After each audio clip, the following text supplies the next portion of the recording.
ఈరోజు కే గంగవరం ప్రజా సమస్యల పరిష్కార వేదిక ముందు ఉపాధి పనివారుల సంఘం అఖిలభారత రైతు సంఘం ఆధ్వర్యంలో ధర్నా నిర్వహిస్తూ ఉన్నాం.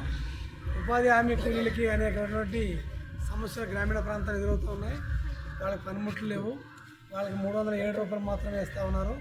దాన్ని 600 రూపాయలు చేయాలని మేము డిమాండ్ చేస్తూ ఉన్నాం. అలాగే పెండింగ్ జీతాలు ఉన్నాయి, అవి కూడా ఇవ్వాలని 7 వారాలు పెండింగ్ జీతాలు ఇవ్వాలని డిమాండ్ చేస్తూ ఉన్నాం.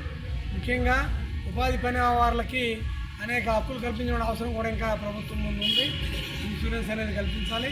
అలాగే వాళ్ళకందరికీ కూడా రాబోయే కాలంలో ప్రత్యేకించి ఉపాధి పని చేశారు కాబట్టి వీళ్ళకి ఒక ప్రత్యేకమైన పెన్షన్లు కూడా ఇచ్చేటువంటిగా ప్రభుత్వం ఆలోచించాలని మేము డిమాండ్ చేస్తూ ఉన్నాం. ముఖ్యంగా ఈరోజు ధరలు విపరీతంగా పెరిగినాయి. ఈ ధరలతో ఈ ప్రభుత్వం ఇచ్చేటువంటి 307 రూపాయలు సరిపోవట్లేదు. దాన్ని 600 రూపాయలు పెంచాలని ప్రధానంగా డిమాండ్ చేస్తూ ఉన్నాం. చీకట్ల వెంకటేశ్వరరావు, భారత కార్మిక సంఘాల సమాఖ్య IFTU జిల్లా కార్యదర్శి.